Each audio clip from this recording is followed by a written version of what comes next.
right, well, welcome to our webinar. Thank you so much for your patience and your understanding as we handled our technical difficulties, but we've got it all sorted out, and so we're going to get started.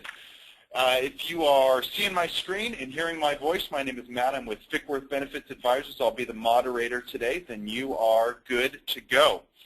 A few things of what we're going to cover. We got a little bit of time together. We're going to try to explain, unpack, decode, demystify this whole thing called healthcare reform and how you as an individual leading your organization strategize in the wake of this whole thing. Ultimately, our goal will be to understand what you as an employer do in 2014 to prepare for healthcare reform. So we're going to spend the bulk of our time with Jennifer presenting all that information to us, and then at the end of our time we're going to take a little bit of time to answer some of your questions. So on the right hand of your screen you will be able to see a question dialog box. Please feel free at any point in time during the presentation to type in some of your questions. I will be putting those in the lineup, in the queue for Jennifer to answer at the end of the webinar, and if we don't get to it we will make sure we personally answer you via email later on in the week. So go ahead and do that at any time, at any point, and we will do our best to answer as many as we possibly can. So a little bit about Jennifer. Jennifer is a great addition to our team. A couple of years ago as our lead consultant. She specializes in healthcare reform and has a lot of experience in wellness and actuarial consulting. So she is one smart cookie and the best person to present all of this to us today. So let's go ahead and welcome Jennifer. Take it away. Hi, everybody. Thanks, Matt, for the introduction. As Matt said, my name is Jennifer Lincecum, and I've been with Fickewirth for a few years now. A lot of background in healthcare reform. I've been really diving into this and making it kind of my baby.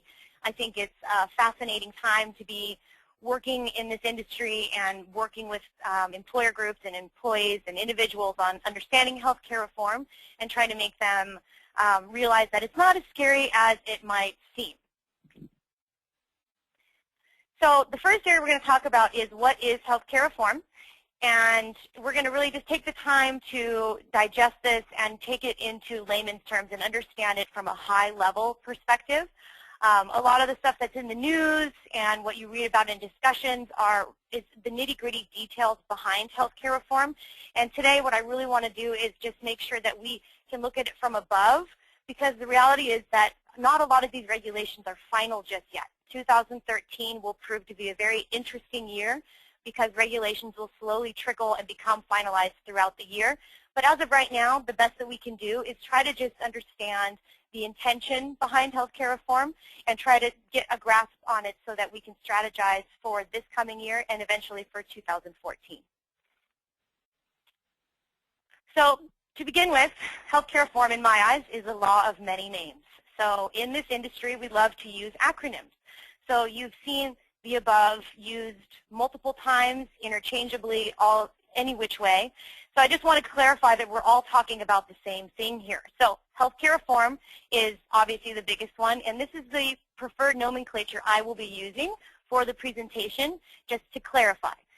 We've also heard Obamacare for obvious reasons. The Patient Protection and Affordable Care Act, or PPACA, or PPACA, also shortened for the Affordable Care Act, or ACA, or ACA. It's really interesting that all these different names have been used, and I just want to clarify that in discussions and articles that you've read and that type of thing, that these are all the same thing. So not to be confused, let's just clarify that. We're going to call it healthcare reform moving forward. So first piece is let's try to step back and understand the intention of the law. The intention of the law at the highest level is that all American citizens will have health care coverage that's adequate and affordable. That is the backbone of this law and is always the way to think about how this is going to come down to play. So all of the regulations that are coming through, all of the nitty-gritty details are going to be how we impose this law. How do we make this our own system? Other countries have a system similar to this, and they've built their system from the ground up. Our difference is that we already had a different type of healthcare system, and we're now adapting it to a new system. So a lot of these regulations are going to just be kind of ironing out how we as America will develop this system. I think it's easy to get bogged down by all of those nitty-gritty details. So again, I think just taking this time to try to understand why we're doing this and why all of these regulations are coming through will help to prepare you to effectively strategize. So who does this law affect? Well, as I said, it affects everyone because we're all American citizens. So everyone as individuals, absolutely. But it also potentially impacts you as an employer because one piece of this law that I think is easily confused and sometimes missed is that there are actually two components of the law. There's the individual mandate and there's the employer mandate. The individual mandate I'll get into in great detail as well, but I want to make it clear that the employer mandate also has its own slew of nomenclature all over the place. So it can be called the employer mandate, it can be called the shared responsibility mandate, it can be called pay or play. All of the above are used interchangeably, they mean the same thing. And I just want to make it clear as well that I will be using employer mandate throughout the presentation to, just because I like that it's the same as the individual mandate, is really all it comes down to. So when we talk about the individual mandate, let's start there because I think that this is kind of the building block of the entire healthcare reform regulations. As of January 1, 2014, all individuals must enroll in coverage or they will pay a penalty. There are some exceptions that apply for religious preference and income brackets. Essentially, the government is saying that you can come in and you can apply for a waiver, and the waiver will allow you to opt out and not be penalized if for either religious preference or income bracket, this does not make sense for you. There's not a lot of detail behind that yet, so we don't know a lot, but we do know that there's going to be options for some people to get out of it. So if you are an individual and you do not enroll in coverage, then there's a penalty. And the penalty right now, they're saying, is the greater of a dollar amount or a percent of income.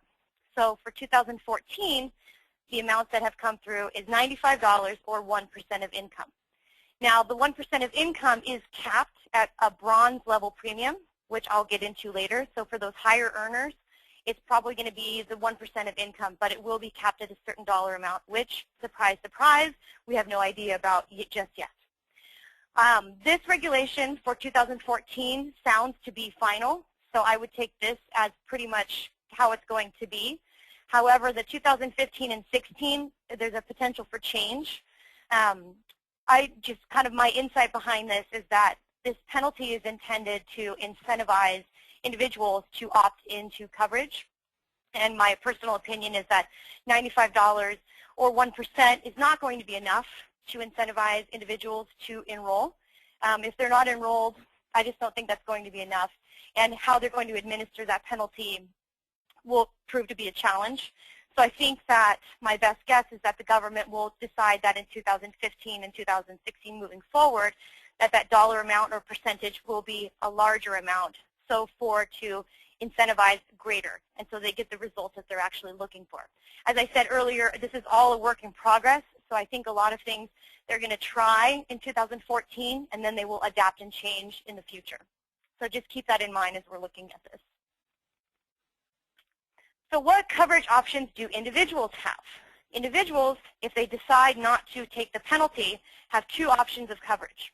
They have employer-sponsored coverage, which is offered through their employer, obviously, or they have exchanged purchase coverage. So I'll get into what the exchange is on the next slide because that is its own little beast. But I want to just make it clear that right now, these are the two options individuals will have starting in 2014. The exchange is kind of interesting because this is where the employer mandate plays with the individual mandate.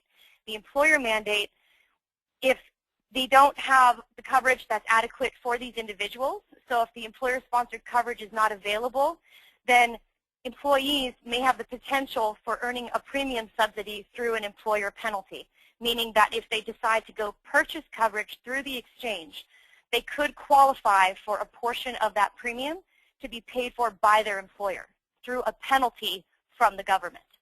So I just want to make that piece clear, and we'll just dive into the exchange on the next slide. So what is the exchange? The exchange is a big funny word for something that I don't know why they're using this nomenclature, but I think it's interesting to go through it. The exchange, in my eyes, I like to look at in two ways. One way is in terms of insurance. In terms of insurance, the exchange is essentially pooled individual health insurance market. So right now in 2013, if you're an individual and you don't have health care coverage through your employer, you're self-employed, you're part-time, what you do is you'll go to one of the carriers, you'll go to Kaiser, you'll go to Cigna, Blue Cross, Blue Shield, and you'll submit some information. You'll submit your age, your sex, maybe a little bit of medical history, and they'll come back and give you rates based on the different plans that they have available to you. They'll give you an option for a $10 copay, a $50 copay, a $200 deductible, $500 deductible, and it's up to you to decide which one of those makes the most sense for you. It also is the case that if you're 25 years old and you're a healthy young male, your rates are going to be very affordable. However, if you're a 64-year-old female, your rates are going to be very expensive. If you're 45 years old and you have a history of heart condition, you may not even qualify for insurance. And if you do, it's going to be incredibly expensive. The idea behind pooling is that you put all of these people into one big pot and you smooth out the risk. So the idea then is that the 25-year-olds now will pay a little bit more so that the 45-year-olds and the 65-year-olds can pay a little bit less. This allows the government to provide affordable health care coverage to all American citizens. So that's the idea behind what the exchange is going to look like in terms of insurance. Is essentially it's a pooled market. Now, in terms of individuals, what does the exchange look like? So for individuals, the exchange is going to be essentially a website. The website's going to have the option for all carriers and all levels of coverage. And the government has decided that not only is everybody going to be pooled so that the coverage is affordable, but they want to make your choice as easy as possible.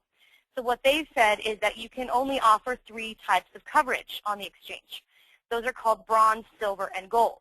Now, again, these regulations have not come through to tell us what exactly those plans mean or what they look like, but we know that they're going to standardize them across the board in terms of actuarial equivalence. So what this does for individuals is allows them to go to a one-stop shop and look at Cigna next to Blue Shield, next to Kaiser, and look at their bronze plans related to each other, or look at their silver plans next to each other, and make an educated decision based on the needs that they may have. So the concept behind the exchange for individuals is essentially a one-stop shop where their rates are pooled with everybody else. So if they're younger, they're going to pay a little bit more, and if they're older, they're going to pay a little bit less. So the exchange, I think, needs to be demystified because it sounds like a big ominous thing, but essentially it's going to be combining everything that we have today and making it a smooth, standardized process. So let's move on to the employer mandate, which everybody is excited to hear about, I'm sure. The employer mandate states that all large employers, meaning over 50 full-time equivalent employees, must provide valuable and affordable health coverage to all of their full-time employees. And the government has decided that full-time is defined at 30 or more hours a week. Now, there may be some of you that say, well, we have 100 full-time employees. I know that we qualify for the employer mandate. Those of you that are on the fence that maybe have 40 full-time employees and you have some part-timers, you have some seasonals, you have some temporaries, this gets a little bit tricky because those part-time, seasonal, and temporary employees could potentially make you qualify for the employer mandate. It's something to look at carefully because the way that the government has written this essentially 20-page document that helps you calculate whether or not you qualify for the employer mandate, and it will take the part-timers and kind of equivalent them into a full-timer or not. Seasonal employees can count as well as temporary or 1099 employees. They can count in the qualifying, and the other question becomes, well, who do I have to provide coverage to? Because I know I have 100 full-time employees, so what about my part-timers? Do I have to provide coverage for them? The answer for part-timers is no, you do not, unless they work 30 or more hours a week.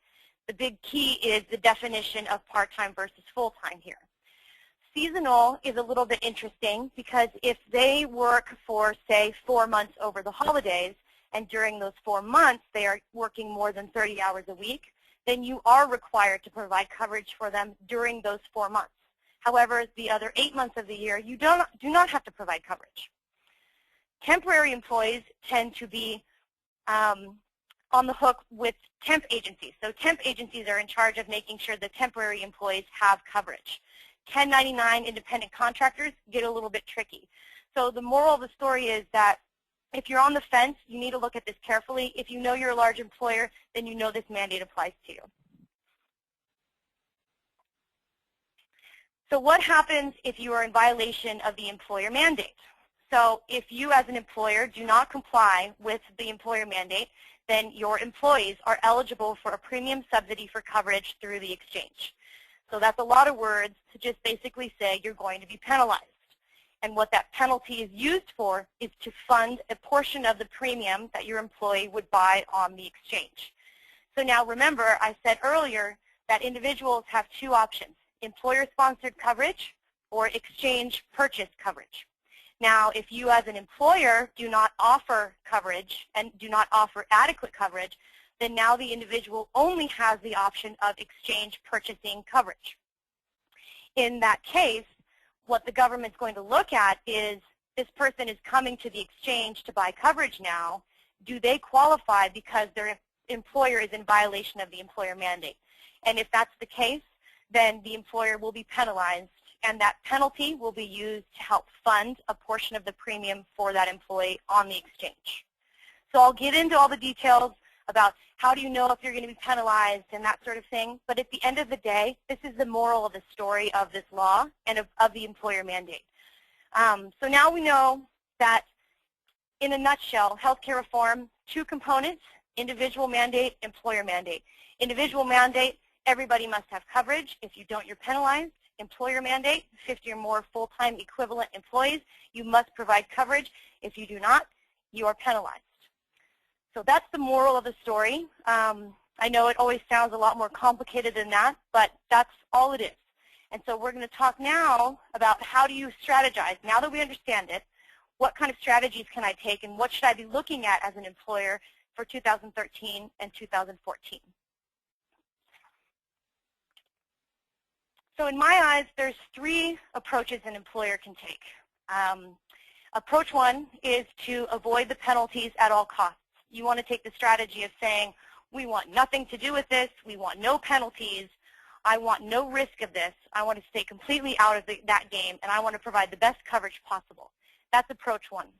Approach two is saying, I don't want anything to do with benefits anymore, I don't believe in benefits, I don't like them anymore, and what I'm going to do is just accept all risk of penalties and not provide coverage at all. The third approach is a hybrid of the two. So it's accepting some risk of potential penalties, but trying to provide coverage to as many employees as possible. This is essentially where I think a lot of employers will lie, that they may have to accept some risk, but they're going to just do the best that they possibly can, because they're not willing to go full gusto into, we don't provide coverage anymore. So if you also want to think about approach one as the play approach, the approach two is the pay approach, and approach three is the hybrid of the two. So in my eyes, these are kind of the different options that you have. And we're going to go into each one of them and talk about what you need to do if you're going to go down that path, and then what the pros and cons are of looking at it that way. So the first approach is to avoid penalties at all costs. And in order to avoid penalties at all costs, the employer must provide compliant coverage. And compliant coverage has three components: that it's available, it's valuable, and it's affordable. If you take anything away from this webinar, please take this away, which is that if you are going to provide compliant coverage, it's three pieces: available, valuable, and affordable. We're going to go through each one of those in detail so that you understand what that means. They're big, broad words and obviously open for interpretation. So we will go through each one of those as how the government defines what they mean and how you as an employer can work around that. So the availability clause says that employer-sponsored coverage is considered available when coverage is offered to 95% of all full-time employees.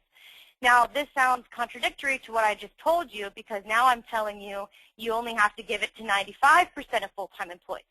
And I just want to make it clear that as of 2014, this is the law because of a safe harbor. This is not necessarily going to stay there, but it is how it is right now, that you can only provide it up to 95% of full-time employees. Now, availability is a little tricky because it's not as black and white as do I offer coverage or do I not. There are a couple other things to think about. You need to think about your eligibility definition, because if your plan is not eligible to all full-time employees, meaning that if your eligibility definition is 40 hours or more a week, then you are not complying with the availability clause. If your waiting period is not compliant with the regulations, then again, you are not compliant with the availability clause. So the first thing to look at is, are you going to offer it or not? That's the easy thing. If you are going to offer it, you need to look at your eligibility definition and your waiting period. So things to consider for 2014 is that your eligibility definition must be at least as generous as 30 hours or more a week, meaning that it can't be 31, it can't be 32. If you are excluding people who have those hours, then you are now not complying with this, and you will be in violation and you will pay a penalty. The waiting period must be defined at no more than 90 days. And when I say 90 days, I mean 90 days. You can't say 3 months. The real sticklers on this definition.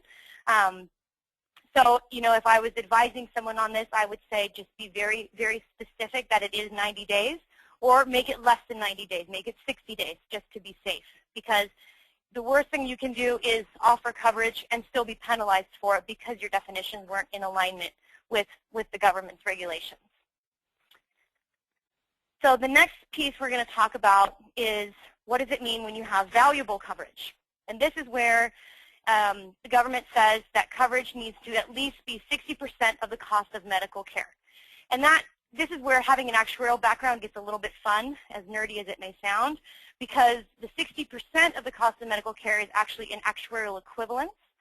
So what they look at is making sure that, say for example, the expected medical care cost for a year is $1,000. They want to make sure that your plan will cover at least $600 of those dollars. It's not as easy as looking at your coinsurance saying, well, my coinsurance is only 30%. That doesn't necessarily comply with this law. You have to look at the overall expected value of a cost throughout the year. And so this is something you have to be really, really careful about in making sure that it's the 60% of the cost of medical care. HHS has come out with a calculator that allows you to put your plan design into the calculator, and it will tell you whether or not your plan right now is compliant or not. Most of the plans that we've tested have been compliant, just to give you an idea.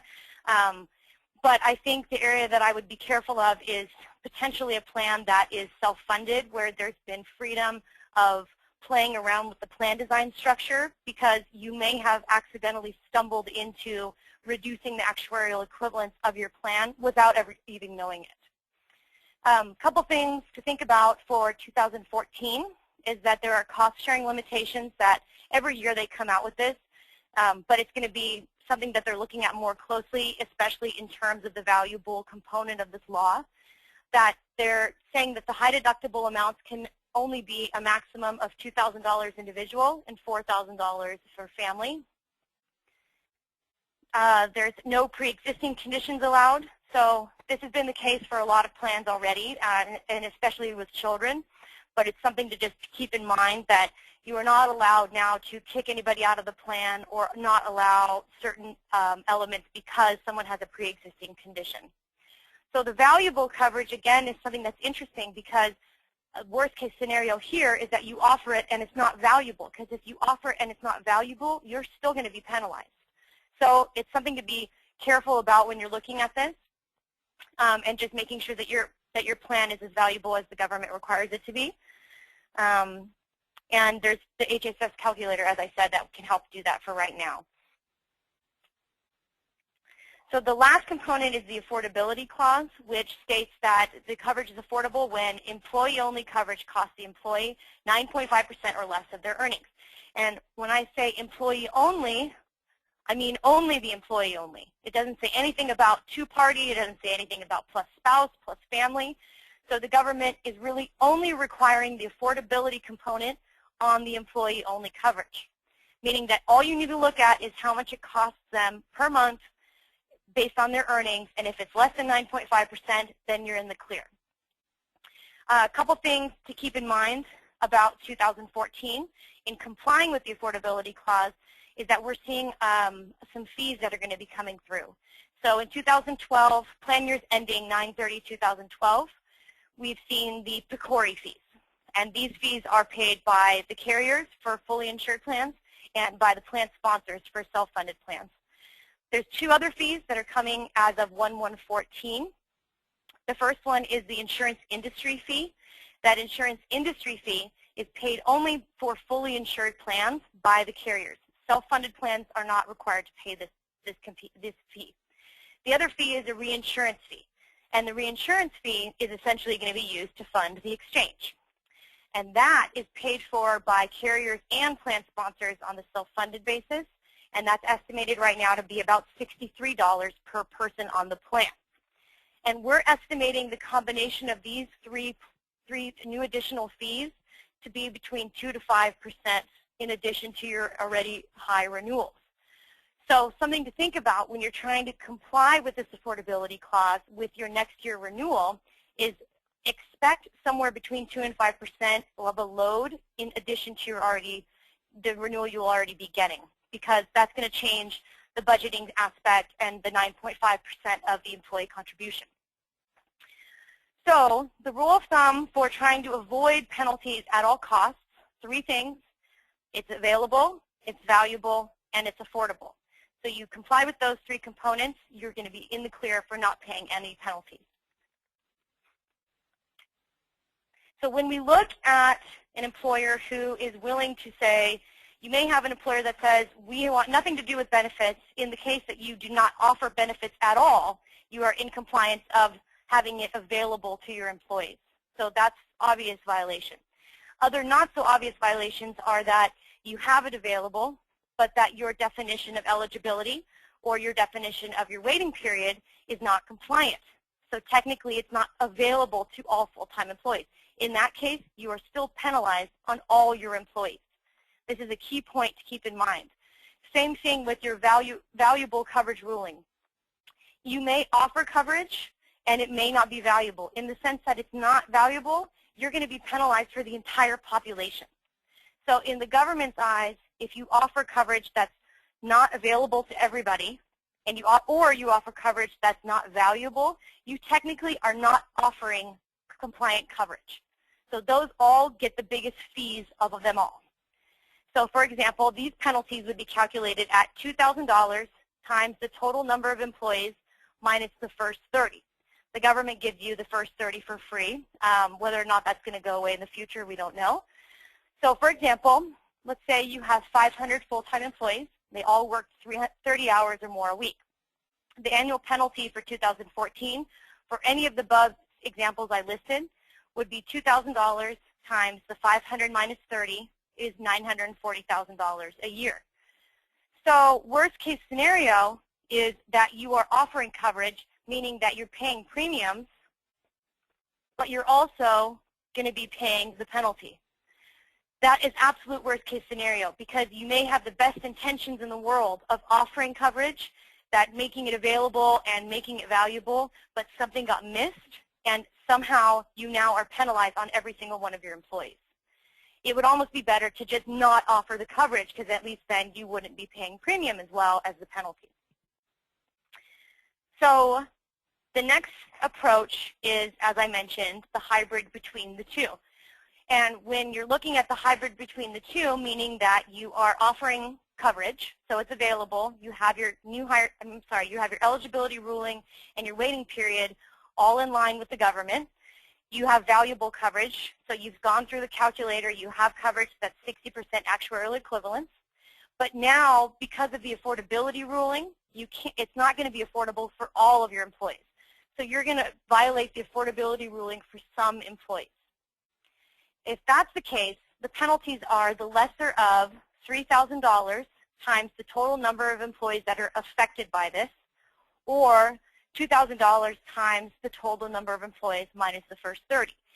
And essentially, this is always going to be the penalty in this calculation because that's always going to be less.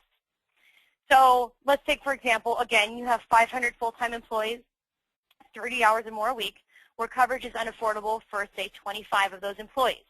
So the annual penalty for 2014 is the lesser of $2,000 times 500 minus the first 30, which is that $940,000 from the first example, or $3,000 times the 25 who were affected, which equals to $75,000. So obviously the penalty here is going to be the lesser, which is the $75,000. Now in this case, those 25 employees, because that coverage that you are offering is not affordable to them, it's not 9.5% or less of their W-2 earnings, so maybe they are the lowest earning 25 people in your company. Those 25 people now are required to go to the exchange because they are trying to avoid the individual mandate penalty. So they're going to go to the exchange, and that $3,000 that is penalized is going to be used to help fund their premium, meaning that then they won't be on the hook for the entire premium. So as an employer, you still are, in a way, sponsoring their coverage. It's just not going to look like you're sponsoring their coverage. So now that we've gone through each one of those, the big question becomes, well, what's the best strategy for me?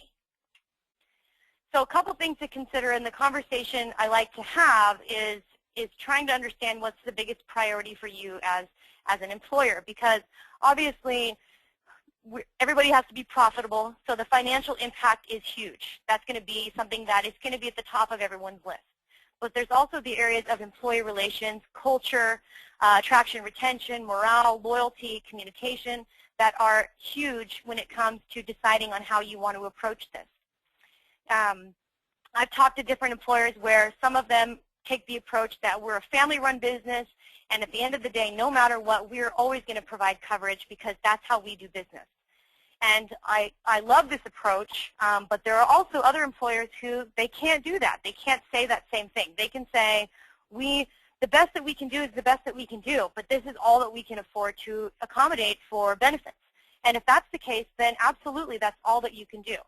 There are other employers who say, as I mentioned earlier, we hate benefits, we want nothing to do with benefits, and we hate this health care reform, so we're just going to let our employees, we'll be penalized, we don't really care, we're actually excited to be out of the business of benefits. So those are three different philosophies on how a company will be run, and what the priorities are depending on that philosophy and the culture of the company. So when we talk about the financial impact, I want to just point out a couple things, which is that when you look at these penalties of $2,000 or $3,000, they may appear to be less expensive than offering compliant coverage.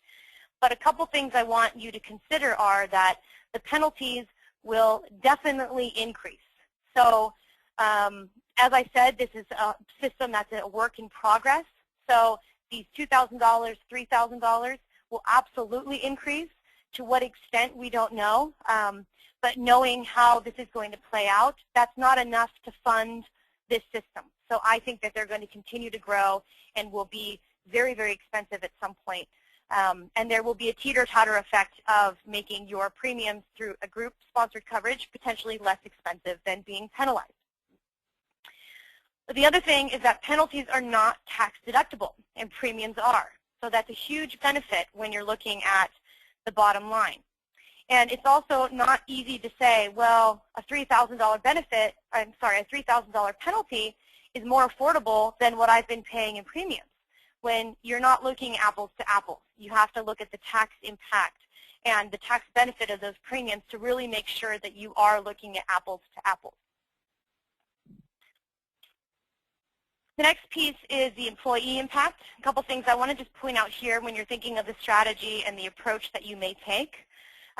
When you have employees that may have to go to the exchange, it's not going to appear to be provided by the employer. So you're going to be penalized as an employer, and your employee will never realize that that's actually being utilized to fund his or her premium. It's not going to look like that. It's going to look as an employer like you got your wrist slapped and that your employee now has to go to the exchange, and that no big deal for them, but they still have to pay something probably out of pocket to get the coverage that they actually want on the exchange. I would also point out the exchange plans are not going to appear attractive to prospective talent. So if you're trying to hire someone, a talented CFO, a talented sales rep, talented manager, talented anybody, if your competitor is offering a group-sponsored coverage that's specifically designed for your industry, and you say, well, our approach is that we allow you to go to the exchange, it's going to be really difficult to convince them that your offering is better than the alternative. I also think that the communication strategies within this are going to be very challenging. So having to discuss healthcare reform, decisions, changes, philosophy with all of your employees is going to be vital, because healthcare reform is not something that is discussed at the C-suite and nobody else talks about it. This is something that everybody is talking about. Employees from all around the world are talking about this, and they want to know how it's going to impact them. So you have to be in front of that, and you have to be developing essentially a marketing strategy on how you're going to communicate to them these decisions, these changes, how it's impacting the company, and how it's going to impact their families. The other thing is that if you have employees that do go to the exchange, they're going to need a lot of help deciding on which plan they should choose from. If anyone's ever gone through an open enrollment meeting, you know that it's difficult to help them decide between an HMO and a PPO, let alone deciding between bronze, silver, and gold between 5 different carriers that you know nothing about. I think it's just going to be another issue of them having to come and talk to the HR department or Googling for 4 hours on their computer trying to decide which one would be best for them and their family. The last thing I would just mention is that in the event that you would have to go to the exchange or allow your employees to go to the exchange or not provide coverage, it takes away the freedom as a plan sponsor of offering a plan design specific to your employees' needs. So these bronze, silver, and gold plans are going to be standardized. They're going to be equivalent, but that doesn't mean they're going to fit anybody's needs. It doesn't mean they're going to fit the needs of your specific employees. A lot of employers, if they have 24-hour shifts, it's nice to have a lot of focus on lower copays for urgent care, because you want them going to urgent care instead of ER, because the only time that they can get medical need is after hours. So things like that that you need to think about. In addition to that, wellness. When you have, now you take away the impact of your wellness program, because your wellness program could be incentivized through your plan design. And it could be motivated through your plan design, and it could be worked together in tandem. Whereas if you have that exchange offering, your wellness program is going to seem very different and very random. So in thinking about the strategy, I also want to talk a little bit about what we think employers are going to be doing in 2014. It's helpful to know what your competitors are thinking about doing and what the market's going to be doing. So we're just going to take a couple minutes. Most employers are expected to continue to offer employer-sponsored coverage, so they're going to continue to play. They're going to continue to play because they want to wait and see what's going to happen. They're going to just kind of ride the wave and see kind of where all of this lies. And I think it makes sense to do so. I think it's a good strategy because, as I said, things are still working out the kinks. We're still working on this system, and I don't think you want to be the guinea pig in seeing how things go on the exchange. Employers are going to shift expenses to families and spouses. So we've seen this shift already happening, and I think we're now going to have a justification for it, because as we've mentioned, the law is essentially requiring that each employer is in charge of its employees. So if that's the case, then all that matters is the employee-only coverage. So as such, employers will be shifting more funding into the employee-only coverage and less to the families and spouses.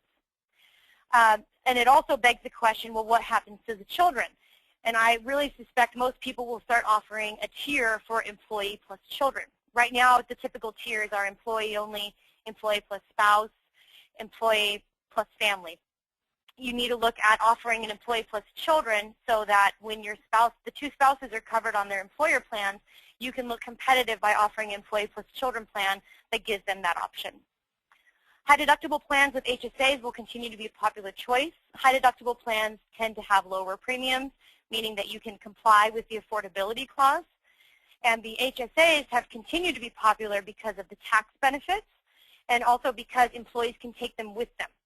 And in addition to that, HSAs can later on down the road be used to purchase coverage on the exchange and or Medicare. We're going to see employers offering some type of a defined contribution.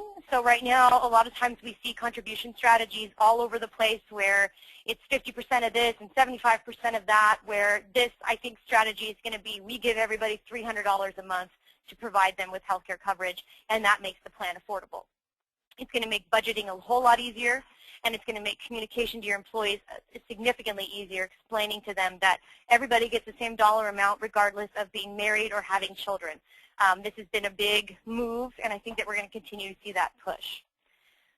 Voluntary and ancillary plans aren't going anywhere. They're going to continue to be popular because as employers are offering different types of plans and potentially making plan changes to comply with the affordability clause, that they're going to help support the gaps in coverage, which is going to be huge because this will make employees comfortable with the fact that they know that they're covered for things such as cancer, accident plans, different things like that. So that's the end of my portion. I just wanted to say really quickly, thank you very much for taking the time to join us today. And I hope this helped with kind of giving you the overview of the law and understanding the big picture of it and trying to essentially give you a strategy of how to approach 2013 and 2014. All right, great. Thank you so much, Jennifer. Just wanted to let you guys know to put in your calendar Thursday, April 25th. We're going to be doing our next webinar, How to Keep Your Top Performers and Hire More Just Like Them, from Jennifer. So want to get to a couple of your questions, so I will go down and ask Jennifer, and she'll respond. So here we go. Brian asks, can I contribute to employee-purchased exchange insurance? So it's a good question because there's a couple things to think about. Small employers have an option that's different right now than large employers. Small employers can contribute, and the regulations are still coming out on that. Large employers, meaning 100 or more, cannot provide anything towards the exchange. If you wanted to do something as give them a bump in their paycheck so that they could have money towards the exchange, it's something you could do, but there are no real tax benefits to it. You really kind of forego all of the benefits of offering benefits in the first place. All right, great. Next one is from Patricia. Do HSA, HRA, FSA contributions count towards the plan's value of 60%? That's a really great question. There's some regulation that came out just in November that talks about how HSA and HRA contributions will most likely be considered in the calculation. FSAs, they're still on the fence about that. I'm assuming that they probably won't. But the HSA and HRAs, they're saying that they will.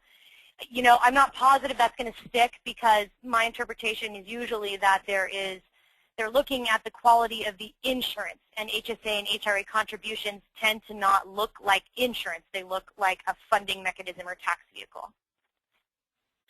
All right, fantastic. Cindy asked the question that you talked about dependents and spouse being covered to be competitive, but are employers responsible for the dependent and spouse coverage? They're not responsible at all. So, and this is where we're seeing the trend of providing employee-only coverage that's affordable even at $0, and the employee plus family, employee plus spouse being a little bit more expensive because that does not matter for the affordability clause. So I think we're going to see a lot of people shifting towards employee-only coverage so that they can continue to offer coverage.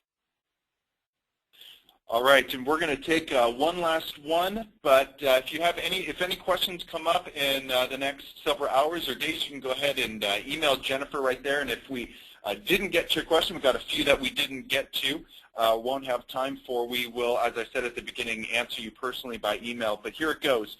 This one's from Terry. If we have multiple locations all under the same health plan, do we assess the penalty for each location or for the plan as a whole? And another great question. By location, you don't have to worry about it. It's actually a conglomerate as the employer as a whole. So many employers have multiple locations. You just need to think about how many you're actually employing under one roof type of employer mandate. All right, well, thank you so much, Jennifer. We are actually going to end early, give you 10 minutes of your day back, so head to lunch early, do something fun. Thank you guys so much for joining us. We hope to see you at our next webinar in April. Have a great rest of your day and great weekend. Bye-bye.